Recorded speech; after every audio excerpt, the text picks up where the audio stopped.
Get your filthy hands off my car, you piece of trash. The voice, a jagged blade of raw sewage, tore through the crisp autumn air of Chicago's Gold Coast. Officer Rick Jansen, a man whose face seemed permanently locked in a sneer of contempt, stormed across the pristine asphalt toward Dr. Marcus Thorne. Thorne, a man of quiet distinction, clad in a flawlessly tailored charcoal suit that cost more than Jansen's first car, had just exited his gleaming black Aston Martin. Before Thorne could even process the assault, Jansen slammed him against the cold, polished metal of the driver's side door. The force of the blow drove the air from his lungs. "Think you can pull this crap in my city?" Jansen snarled, twisting Thorne's arm with practiced brutality and forcing his hands onto the car's roof. On the exclusive, tree-lined street, a few well-heeled pedestrians slowed their pace, their curiosity piqued by the sudden violence. Have you ever been judged in the blink of an eye, your entire worth erased by someone else's prejudice? What you are about to witness will shatter every belief you hold about power, perception, and the fragile nature of justice in America. Before we unravel this shocking story, make sure you are subscribed and have clicked that notification bell. You will not want to miss the explosive conclusion. Thorne remained preternaturally calm, his voice a low, steady baritone that offered a stark contrast to Jansen's feral barking. "Officer, I assure you this is my vehicle." Jansen let out a short, mocking laugh that sounded like grinding gravel. "Right, and I'm the mayor of Chicago," he spat, yanking Thorne's arm higher behind his back, forcing a pained grunt. He shoved Thorne's face against the cool glass of the window. "Hands behind your head, now." The small crowd of onlookers was growing. Smartphones began to emerge from pockets and designer purses, their small, dark lenses transforming into a dozen unblinking eyes, recording every degrading second of the tableau unfolding before them. The late afternoon sun glinted off the platinum face of Thorne's Patek Philippe watch as his hands were forced into position, a beacon of his success now just a detail in his public humiliation. Just 6 hours earlier, Dr. Marcus Thorne's day had begun like any other. The soft, melodic alarm chimed at 5 a.m. in his sprawling, modernist home in Kenilworth, a wealthy suburb north of Chicago. The minimalist hallways were lined not with awards, but with family photos. His wife, Alana, a respected architect. Their 2 children, a son at Stanford and a daughter in her final year at the University of Chicago Laboratory Schools, and images from a life of quiet achievement and deep family bonds.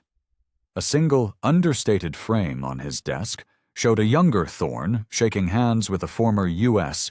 president, the inscription simply reading, "Marcus, for your unwavering service." As he prepared his morning espresso, the news hummed in the background. A panel was discussing the controversial new federal police oversight initiatives.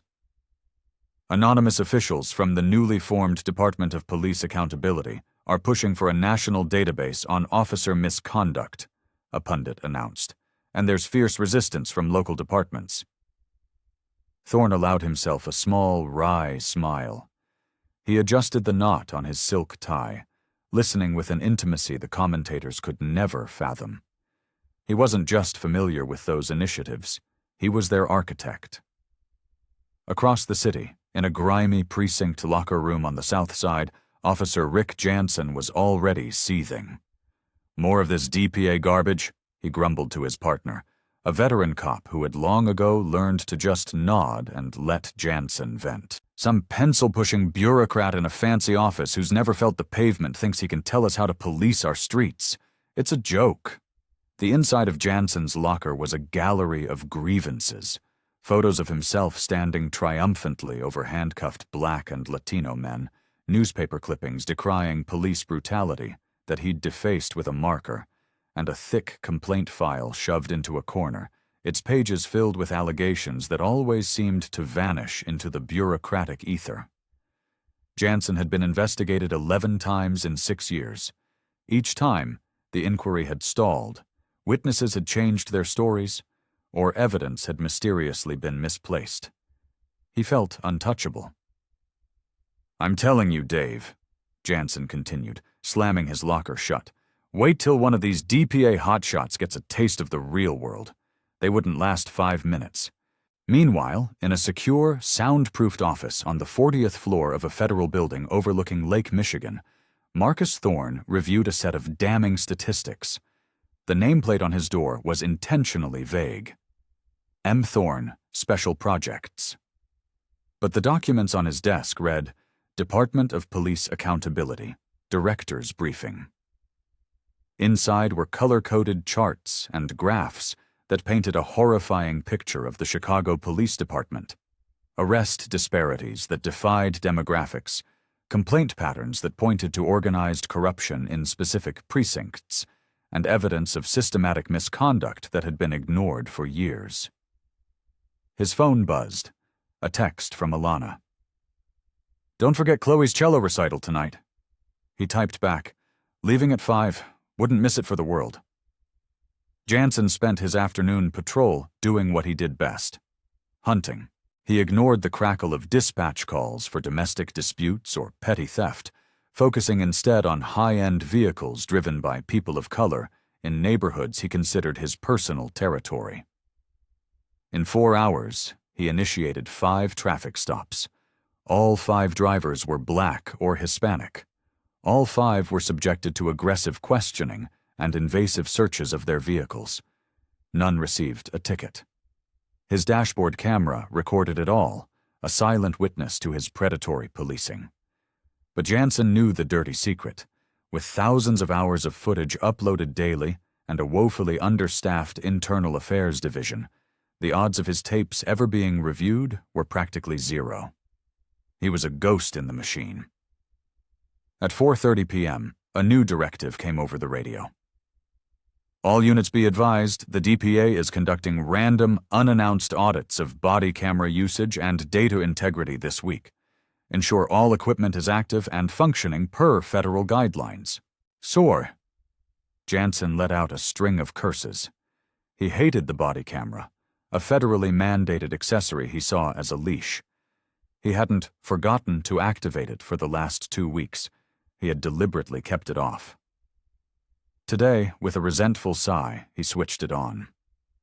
Thorne left his headquarters at exactly 5 p.m. He always drove his personal car to community meetings, a practice he maintained to avoid the intimidating presence of a government motorcade. The meeting tonight was part of a listening tour he had initiated, a series of anonymous forums to gather raw, unfiltered feedback from citizens about their interactions with law enforcement. He was scheduled to speak, identified only as a senior federal official. The irony was a constant, bitter companion. For a year, he had been the invisible hand crafting policies to eradicate the very cancer of misconduct that had plagued departments like Chicago's for decades. His reforms demanded transparency, accountability, and severe consequences for officers who abused their power. Most cops resented the new rules, never imagining that their architect was a black man who had endured the sting of discrimination his entire life, from being followed in stores as a teenager to being randomly selected for secondary screenings at airports, even as a top government official. Jansen's radio crackled to life. Unit 714, report of a possible high-end vehicle theft in progress near Astor Street and North Avenue. "I've got it," Jansen responded, his voice filled with a predator's eagerness. The Gold Coast, his favorite hunting ground, an enclave of old money and new tech wealth, where, in his twisted worldview, a successful black man looked as out of place as a wolf in a sheep pen. Thorne found a parking spot directly in front of the community center, a beautiful old brownstone. He checked his watch. 5:15 p.m. Early, as always. He straightened his tie, grabbed the leather briefcase from the passenger seat, and stepped out into the cool evening air. Across the street, Jansen's patrol car slid to a halt. His eyes, honed by years of prejudice, immediately locked onto his target. The Aston Martin, the bespoke suit, the confident, unhurried posture. It was a perfect storm of everything that triggered Jansen's deepest resentments. He had no way of knowing he was about to confront the most powerful man in American law enforcement, the very man responsible for the body camera now recording his every move. And Thorne, a man who dealt in the theoretical architecture of justice, had no idea that his life's work was about to become a brutal, terrifying, and intensely personal reality. The stage was set. Two men, embodying the two warring souls of American justice, were on a collision course. Neither could have possibly predicted what would happen when raw, unchecked prejudice met its absolute, immovable object on that pristine Chicago street. "Evening, officer. Is there a problem?" Thorne's voice was a study in control, each word carefully chosen, his expression a neutral mask that betrayed none of the cold fury beginning to coalesce in his gut. He'd been in this play before, but never on such a public stage. "Don't you officer me," Jansen snarled, shoving Thorne again, this time harder. The thud of Thorne's body against his own car door echoed between the stately brownstones. "Hands on the car, now." Thorne complied, the movements precise and economical. He placed his palms flat on the roof, feeling the ridiculousness of the situation wash over him. "Officer, I truly believe there has been a significant misunderstanding. This vehicle is registered to me." Jansen's laugh was a burst of derision as he began a pat-down that was less about searching for weapons and more about public degradation. "Your vehicle?" "Right. And I bet you're a brain surgeon, or a hotshot lawyer, or maybe even an astronaut." He deliberately raised his voice, playing to the growing audience on the sidewalk.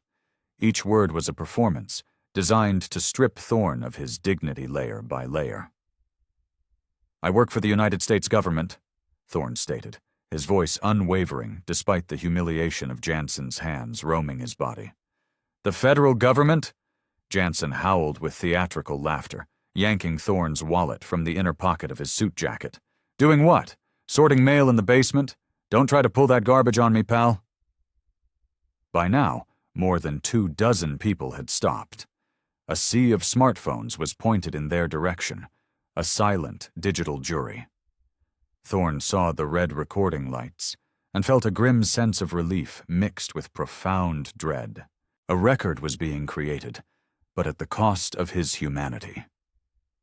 Jansen fumbled with the wallet, his meaty fingers pulling out Thorne's driver's license. He held it up with exaggerated suspicion. "Dr. Marcus A. Thorne," he read aloud, his voice dripping with mockery. "Ooh, a doctor. What's that in, pal? Witchcraft? You buy that degree online?" He held the license up to the street lamp. "Address in Kenilworth.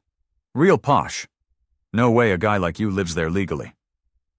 "Officer, your onboard computer can verify my identity, my address, and the vehicle's registration in less than 30 seconds, Thorne said, his patience, a finite resource, wearing dangerously thin. "Don't you tell me how to do my job?" Jansen snapped. He grabbed Thorne's shoulder and spun him around, forcing him to face the crowd. "You see this? This is what happens. These people think they can just waltz into our best neighborhoods, boost luxury cars, and nobody's gonna notice. Well, I notice. I always notice." The crowd was growing restless, murmurs turning into audible protests. "That's excessive," shouted a woman in a business suit. An older man shook his head, his face a mask of disgust, but Jansen seemed to feed on the negative attention, puffing out his chest like a silverback gorilla asserting dominance. "Everyone back up," he bellowed at the onlookers. "This is an active crime scene. Anyone who interferes is getting arrested for obstruction." A second patrol car pulled up, and a younger, sharper-looking officer stepped out. Her name tag read Rostova. She approached the scene cautiously, her eyes taking in the whole picture. Jansen's theatrical aggression, the expensive car, the silent, dignified man in the suit, and the agitated crowd. Something was very wrong. She recognized Thorne's face, but couldn't place it. A politician? A CEO? "What's the situation, Rick?" Officer Eva Rostova asked, keeping her voice low and professional. "Caught this clown red-handed trying to steal this Aston," Jansen announced proudly. "Probably lifted the keys from some rich lady's purse. They're getting brazen, Eva. Real brazen." Rostova's eyes narrowed. She saw the Patek Philippe watch, the perfect fit of the suit, and most importantly, the man's incredible composure under fire. Car thieves didn't act like this. Car thieves ran or fought or blubbered. They didn't stand with the posture of a king and speak with the precision of a scholar while being manhandled. "Officer," Thorne said, addressing Rostova directly, his gaze steady and commanding, "I am formally requesting that you call your supervising officer to this scene. This encounter is escalating without cause, and I believe my civil rights are being violated." "Shut your mouth," Jansen barked, twisting Thorne's arm again. "You don't get to make requests." He turned to the car and began a haphazard search of the interior, pulling out registration papers and insurance documents and tossing them onto the street with contemptuous flicks of his wrist. Thorne's leather briefcase, which had been sitting on the passenger seat, tumbled out, falling open on the pavement. Official-looking documents, bound in blue covers, scattered across the ground. Rostova instinctively stepped closer to look. Her breath caught in her throat. She saw the official letterhead, the classification stamps, the federal seals. And then she saw the words: Department of Police Accountability, Office of the Director. "Rick," she whispered urgently, tugging on his sleeve. "Rick, maybe we should slow down. Take a breath." "Slow down? For what?" Jansen shot back, not even looking at her as he continued his performative ransacking. "So he can get away with it because he's wearing a nice suit? That's the whole damn problem with this job today, Ava. No guts." Thorne's phone, still in his jacket pocket on the roof of the car, began to buzz insistently. The screen lit up. The caller ID was partially visible. "Didi Rossi, urgent." Rostova saw it. Deputy Director? Her blood ran cold. The pieces were starting to click into place with a sickening finality. "Rick, I'm serious," she said, her voice now firm. "Stop." "Officer Jansen," Thorne said, his own voice now taking on a new edge of command. "I am giving you a final opportunity to de-escalate this situation. Contact your watch commander, now. This will not end the way you imagine it will." "Giving me an opportunity?" Jansen's voice rose to a near scream, his face turning a blotchy red. "You're about to be wearing cuffs, you arrogant son of a bitch. You don't give me anything." He leaned in close, his face inches from Thorne's, his breath hot and sour. "Know your place. This is my world, my streets, my rules." The crowd was now openly hostile. "This is a disgrace," someone shouted. "Leave him alone," yelled another. A teenager, her phone held high like a torch, screamed, "You're going viral, you racist pig!" Jansen, fueled by the chaos, seemed to reach a decision. He turned back to the car, his movements suddenly furtive. From a small pouch on his utility belt, he palmed a tiny plastic baggie filled with a white, crystalline powder.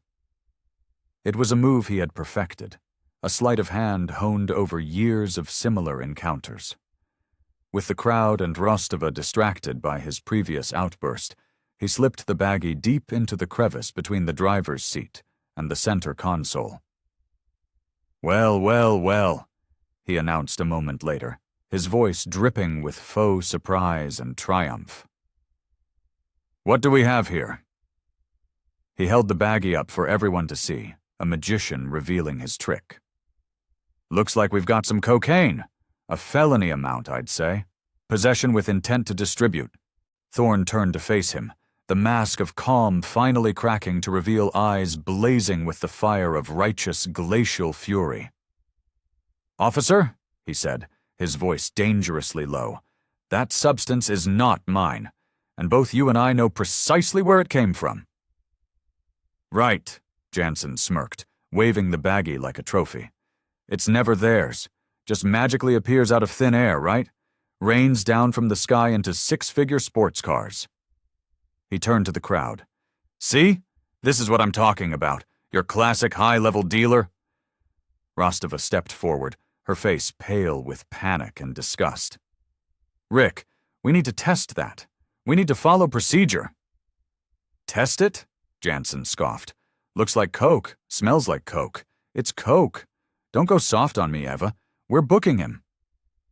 Thorne looked directly at the nearest phone camera, his voice ringing out with absolute authority.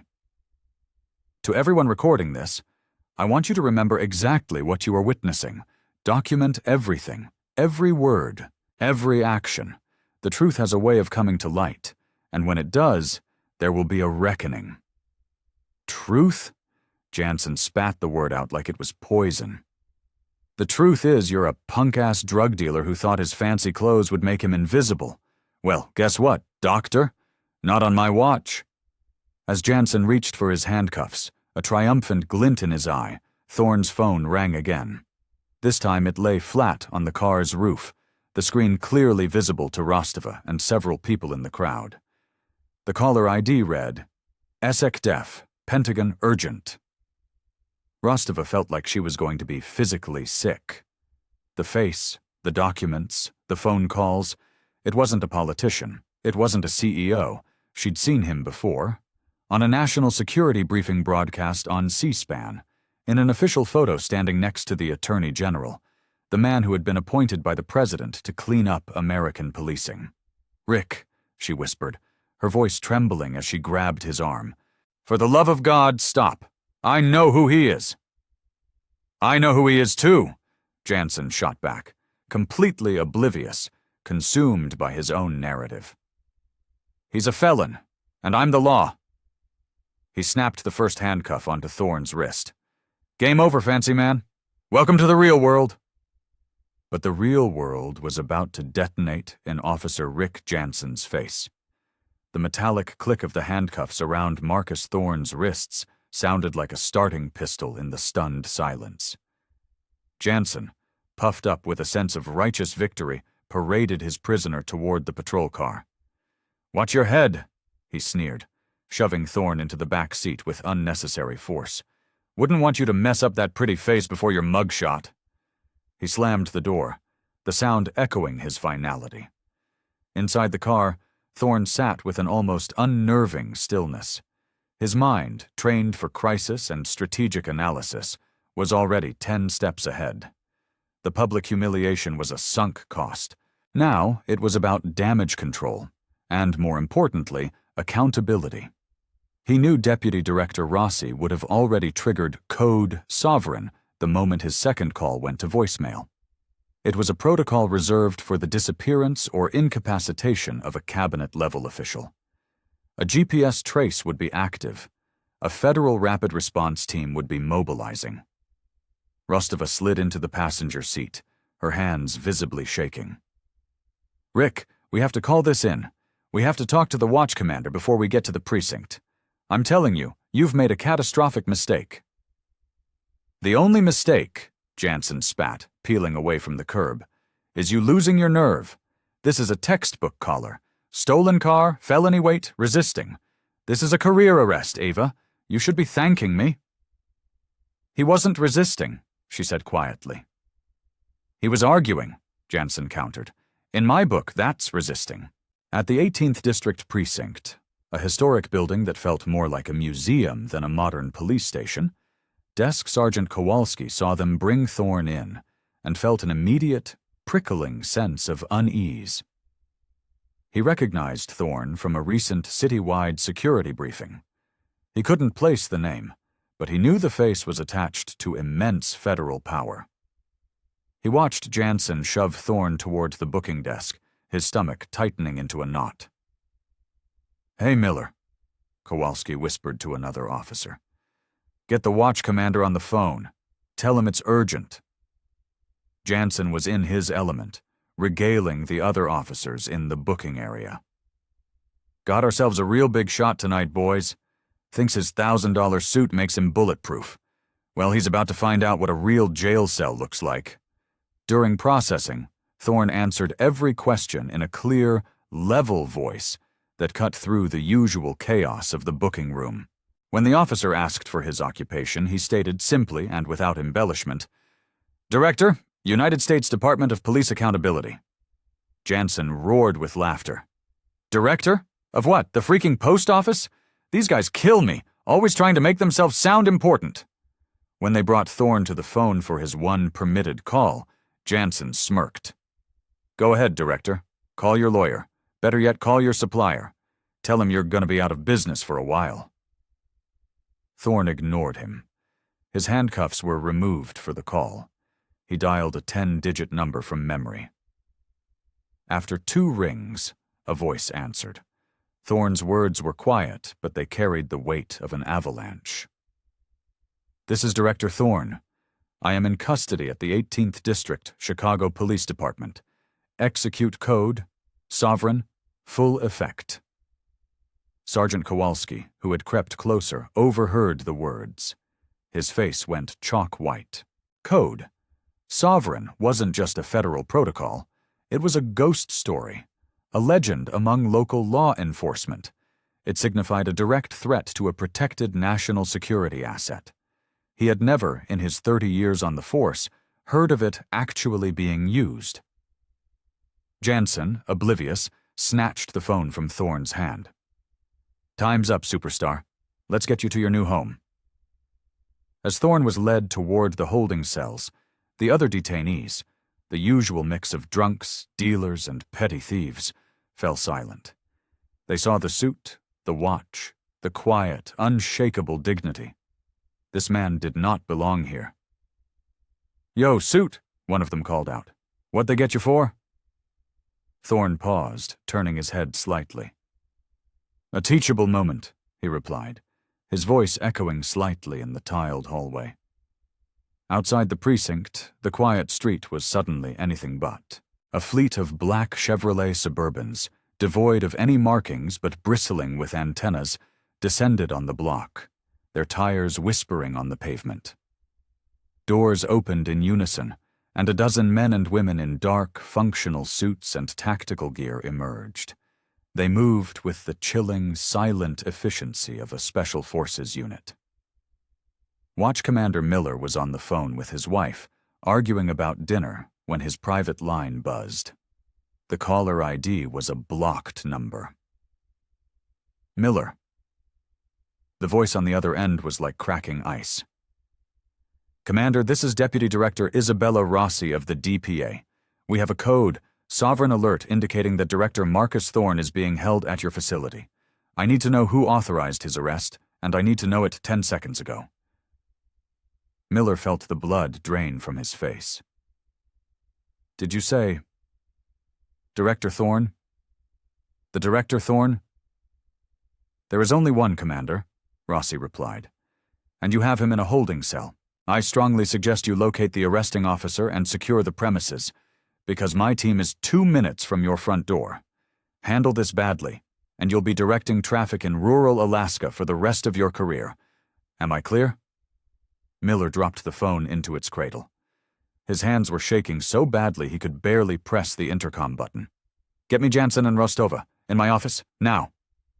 He grabbed the arrest report from the intake basket, and his eyes widened in horror as he read the charges.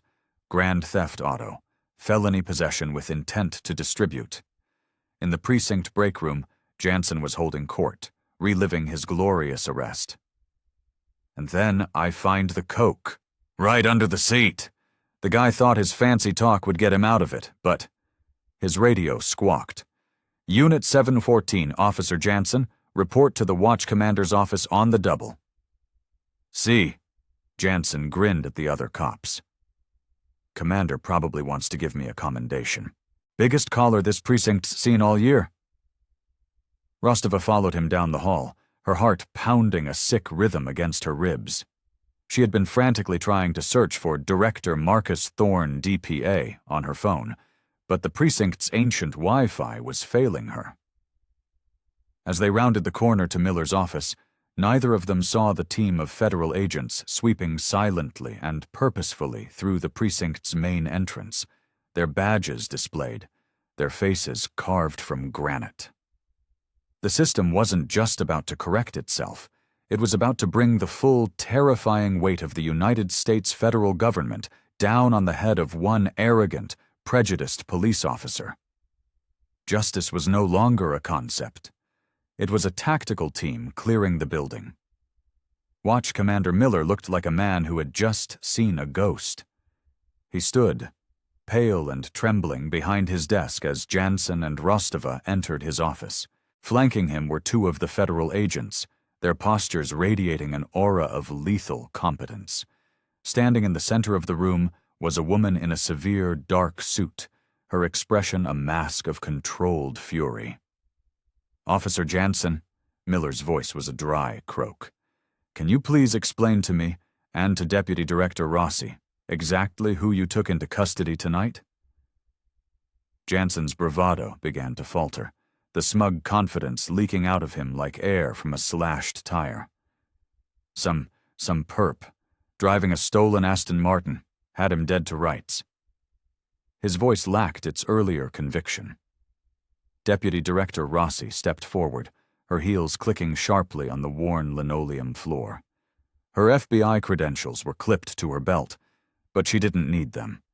Her authority was absolute.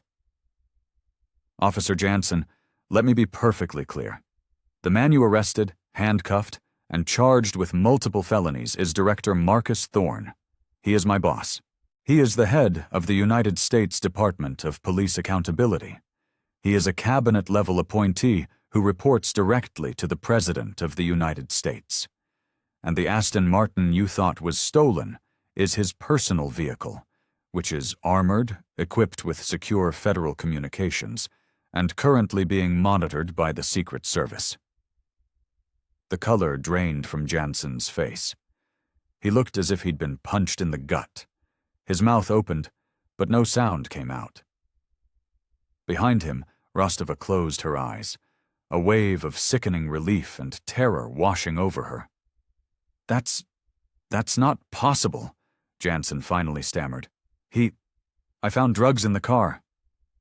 "The drugs you found," another agent interjected, stepping forward with a tablet, "were planted by you. We've already reviewed your body camera footage." He turned the screen towards Jansen. Crystal-clear video, time-stamped and undeniable, showed the sleight of hand, the baggie emerging from Jansen's belt pouch and being tucked into the car seat. "We've also cross-referenced it with Officer Rostova's footage and the footage from 15 civilian cell phones that were immediately uploaded to social media. You performed the same illegal act in front of 24 witnesses." Jansen's knees buckled. He instinctively reached for the back of a chair to steady himself. I didn't know," he whispered. "That is the entire point." Rossi's voice was a whip crack. "You didn't know because you didn't care to know. You saw a black man in a luxury car, and your tiny, prejudiced mind filled in the rest. Your bigotry was so profound, so absolute, that you were incapable of seeing the truth, even when it was standing right in front of you, quoting departmental procedure." Miller finally found his voice, a pathetic squeak. "Officer Jansen, you are suspended, effective immediately. Surrender your badge and service weapon." With hands that shook so violently he could barely unclip his badge, Jansen placed it on Miller's desk. The metallic clink sounded like a death knell. His gun followed, landing with a heavy final thud. "Where is Director Thorne?" Rossi demanded. "Holding cell 3, Miller whispered. I'll get him right now." As Miller scrambled out of the office, Rossi turned her attention back to the shell-shocked Jansen. "Do you have any idea what you've done tonight? The man you brutalized on that street is the author of every single police reform initiative you and your buddies complain about in your locker room. The mandatory body cameras, the federal oversight, the national misconduct database. He built it all to stop cops exactly like you." Rostova spoke up. her voice quiet but steady. "Ma'am, I tried to tell him. I saw the documents. I told him to slow down, to call a supervisor." Rossi's gaze softened almost imperceptibly as she looked at Rostova. "We know, officer. Your body camera audio corroborates your account. Your conduct will be reviewed, but the initial evidence suggests you attempted to avert this catastrophe." Footsteps hurried down the hall. Miller returned, followed by Director Thorne, who was rubbing his wrists where the handcuffs had been. A deeply mortified Sergeant Kowalski trailed behind them. Thorne's suit was rumpled, his hair slightly disheveled, but his dignity was a suit of armor that no amount of humiliation could pierce. "Marcus," Rossi said, rushing to his side. "Are you all right? Do you need a medic?" "I'm fine, Isabella," Thorne said, his voice calm but carrying the immense weight of the ordeal. "But there is work to be done." He turned and faced Jansen, who seemed to shrink under his gaze. The room fell utterly silent. Jansen could not meet his eyes. "Officer Jansen," Thorne said, and the quiet authority in his voice made everyone in the room stand a little straighter. "Look at me." Slowly, painfully, Jansen raised his head.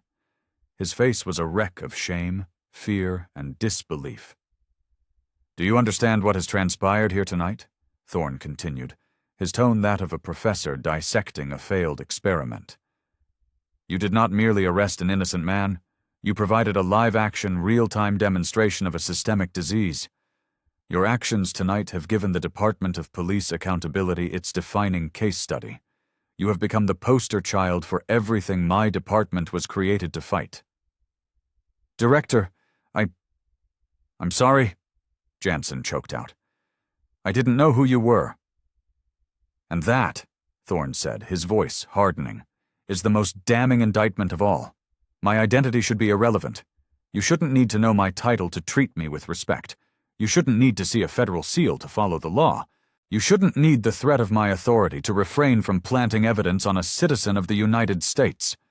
The room was frozen, a tableau of broken authority and ascendant justice. "Every decision you made tonight," Thorne went on, "from the moment you saw me, was dictated by the color of my skin. You saw me not as a citizen, a doctor, a father, or a man, but as a stereotype. And you acted on that prejudice with the full, violent force of the law. You became the very thing you swore an oath to fight against." Jansen's voice was a barely audible whisper. "What's going to happen to me?" Rossi answered before Thorne could. "You're being taken into federal custody. Tonight. You'll be charged with aggravated kidnapping under color of law, fabrication of evidence, perjury, and multiple violations of federal civil rights statutes. Each charge carries a minimum of 10 years in a federal penitentiary, and that's just for starters." Thorne straightened his suit jacket and addressed Commander Miller. "Commander, I want federal investigators to review every single arrest Officer Jansen has made in his entire career, every traffic stop, every complaint filed against him, every use of force report. We are going to dismantle his legacy of corruption piece by piece." The transformation was absolute. The victim had been revealed as the system's ultimate arbiter. The hunter was now caged, and Officer Rick Jansen was about to learn that the justice he had so casually perverted was a force of nature, and he was standing at the epicenter of the storm. Within an hour, the Department of Police Accountability's Chicago field office had become a fortress of controlled chaos. Director Thorne, showing no signs of the trauma he'd endured, commanded the room with quiet intensity. Teams of analysts, lawyers, and veteran investigators moved with grim purpose, the air crackling with the energy of a historic mission. The case was no longer just about the wrongful arrest of a high-ranking official. It was about excavating a deep-seated rot within the Chicago Police Department. "Forensics are done with the baggie," Agent Morrison reported, his face tight with disgust. "As suspected, it's a mix of powdered sugar and crushed caffeine pills. A classic throwdown concoction. Non-illegal, but visually convincing enough for a field test to come back ambiguous, creating probable cause for an arrest. Thorne nodded, his eyes fixed on a massive monitor displaying Jansen's entire service record. It's a predator's tool, designed to justify an illegal search and secure a conviction through intimidation and plea bargains. What does his arrest history tell us? Morrison keyed in a command, and the screen populated with horrifying clarity. It's worse than we thought, sir. In his 6 years on the force, Rick Jansen made 9 to 12 arrests. Of those, 803 were of Black or Latino males. That's an 88% ratio in a city that is roughly 33% Black and 29% Latino. Statistically, that's not policing. It's hunting. Pull up the disposition of his drug charges, Thorne commanded. The data shifted, revealing an even more damning pattern. Here's the linchpin, Director. 92% of Jansen's felony drug arrests were eventually pleaded down to misdemeanors or dismissed entirely by the DA's office for evidentiary issues. He wasn't building cases that would stick. He was ruining lives, creating arrest records and disrupting communities, knowing full well most of his evidence was fabricated. Each statistic was a ghost, the specter of a life irrevocably altered, a lost job, a broken family, a future stolen by a corrupt cop and a system that enabled him. Deputy Director Rossi entered the command center, a thick file in her hands. Marcus, it started. The local news broke the story of your arrest an hour ago. We muted your identity, referring to you only as a senior federal official. But the narrative of a black man being framed by a white cop has ignited a firestorm. Our tip line has received over 200 calls in the last hour from people claiming to be victims of Officer Jansen. She opened the file. It was a deluge of human misery. Dr. Alistair Finch, a pediatric oncologist at Rush University Medical Center, arrested by Jansen at 2 a.m. in the hospital parking garage after a 20-hour shift trying to save a child's life. Charged with possession of narcotics that turned out to be his legally prescribed Ambien. He spent 48 hours in Cook County Jail and was suspended from the hospital for 2 weeks pending an investigation. The charges were dropped, but his reputation was savaged. Thorne looked at the mugshot of the exhausted, terrified doctor. Keep going. Javier Morales, a master carpenter and small business owner, pulled over by Jansen 17 times in 3 years. Each time his truck was torn apart in a roadside search. He was arrested twice on planted evidence charges that were later dismissed. He lost 2 major contracts because he couldn't make it to job sites. He had to lay off 4 employees. He's on the verge of bankruptcy. Samuel Adebayo, a PhD student in engineering at Northwestern, handcuffed and arrested in front of his 6-year-old son for matching the description of a robbery suspect. The description was black male in a coat. It was February in Chicago. His son has had nightmares ever since and is terrified of police officers. Thorne closed his eyes for a moment, absorbing the sheer scale of the collateral damage. This wasn't just about bad policing. This was a form of domestic terrorism, waged by a man in a blue uniform against the citizens he was sworn to protect.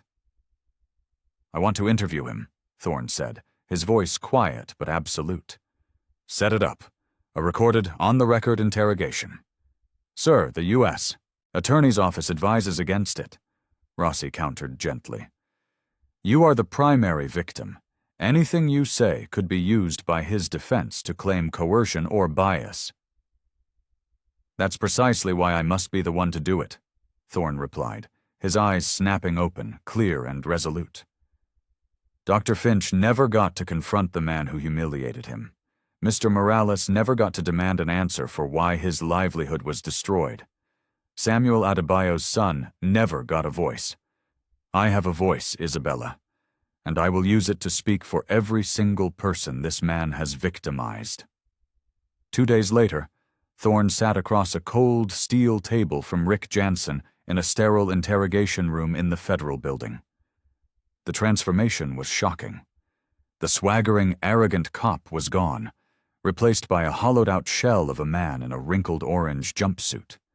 His eyes were bloodshot. His hands trembled. He had waived his right to an attorney, a desperate last-ditch attempt to appear cooperative. "Please state your full name for the record," Thorne began, his voice calm and professionally detached. Richard Allen Jansen," he mumbled. "Mr. Jansen, do you know why you're here?" "Because I arrested you," he whispered, staring at the table. Thorne leaned forward, his presence filling the small room. "No, you are here because you waged a one-man war against the citizens of Chicago. My arrest was not the crime. It was the mistake that allowed us to uncover the crime. Let's talk about Dr. Alistair Finch." Jansen looked up, his face a mask of confusion. Thorne pushed a photograph of the oncologist across the table. "Pediatric oncologist. You arrested him on March 12th of last year. You claim to have found a bag of unmarked pills during a search. Do you recall this arrest?" "I make a lot of arrests," Jansen stammered. "Perhaps you'll recall this one," Thorne continued, sliding another file across the table. "Javier Morales, carpenter. You pulled him over for a broken tail light. Your own body camera footage shows the light was functioning perfectly. You then proceeded to conduct an illegal search and claimed to find cocaine residue on his dashboard. Forensics found nothing. The charges were dropped, but not before Mr. Morales lost the biggest contract of his career. Does this refresh your memory, Mr. Jansen?" For 3 hours, Thorne continued the relentless, methodical deconstruction of Jansen's career. He used no raised voices, no threats, no intimidation. He used only facts. Case after case, victim after victim, lie after lie. He presented Jansen with a perfect, undeniable mosaic of his own corruption. "You see the pattern, don't you, Mr. Jansen?" Thorne said, his voice patient, almost academic. "Your entire policing philosophy was based on a single, flawed premise, that you could determine guilt based on skin color and zip code. You saw yourself not as a peace officer, but as a warrior, and the communities you patrolled were not your constituents, but your enemy territory." Jansen finally broke. Sobs racked his body, pathetic, gulping sounds in the silent room. "I was just trying to get the bad guys off the street," he cried. "No," Thorne said, his voice turning to steel. "You were the bad guy.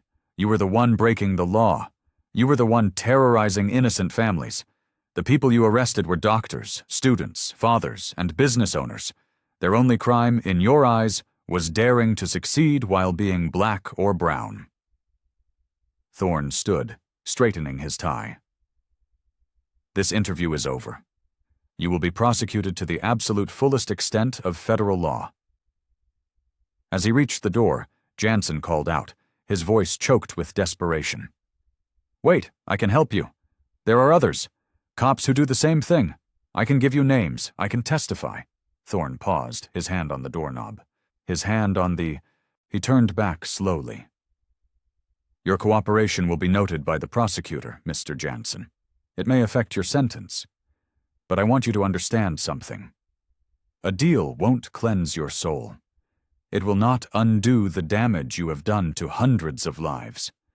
And it will not restore the faith you and officers like you have shattered. Justice is coming for you, and for every officer whose name you give us." Outside the room, Rossi was waiting. "Sir, it's bigger than we imagined. The information from Jansen, cross-referenced with our own data mining, has implicated a dozen other officers in his precinct.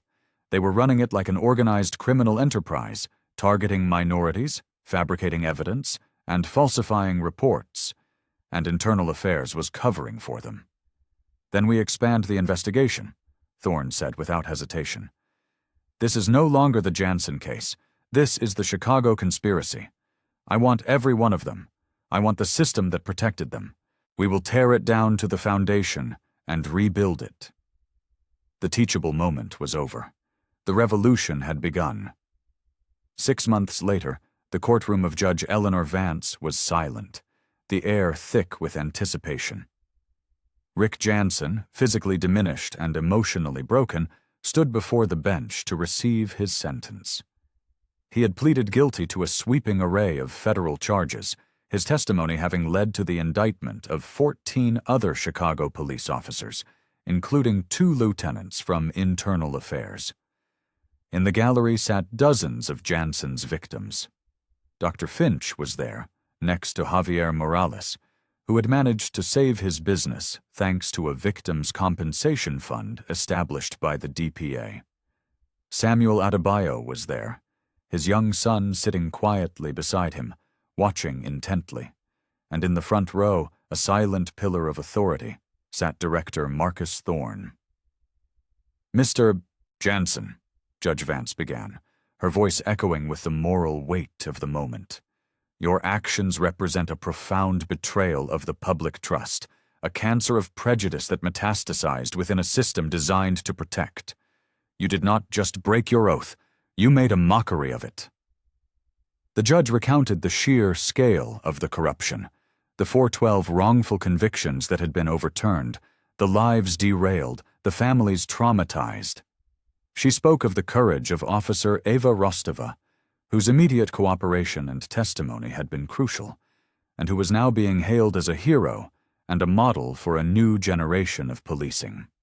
"The incident that brought this darkness to light," the judge continued, looking directly at Thorne, "was a crucible. Director Thorne could have used his immense power to quietly resolve his own case.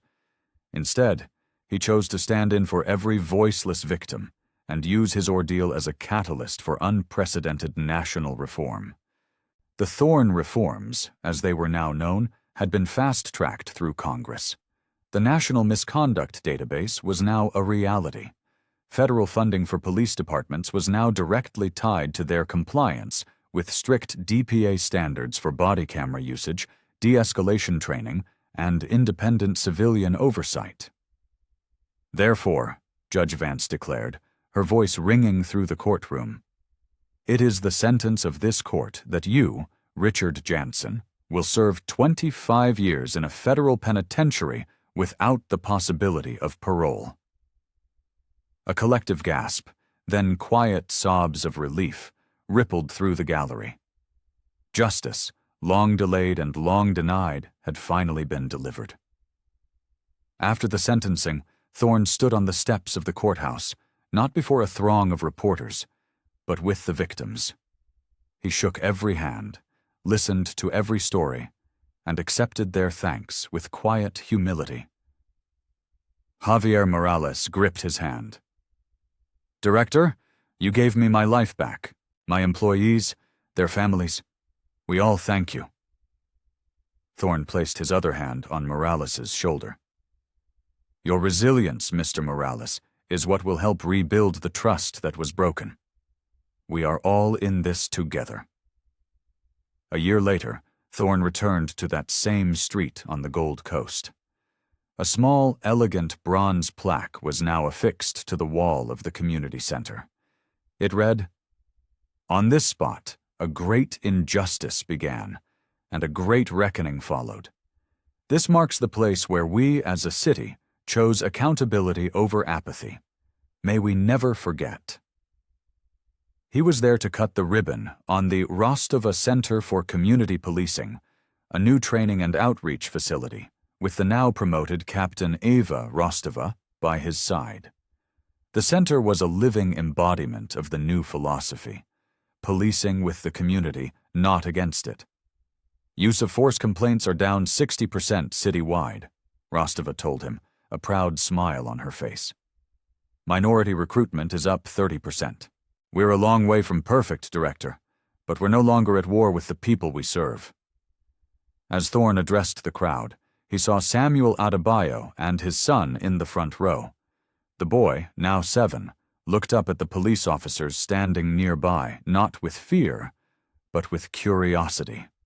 "Change is not a single event," Thorne told the audience. "It is a relentless process. It is born in moments of crisis, but it is sustained by the daily courage of ordinary people who refuse to look away, who demand better, and who hold power accountable. Have you ever seen something you knew was wrong and stayed silent, hoping someone else would step up? What this story proves is that every voice matters.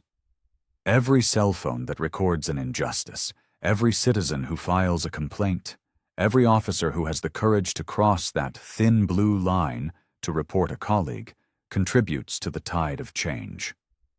If this story has moved you, if it has made you think about your own role in demanding justice, then let us know in the comments below. What does accountability look like to you? This isn't just a story, it's a conversation we all need to have. Hit that like button to show your support for real ref.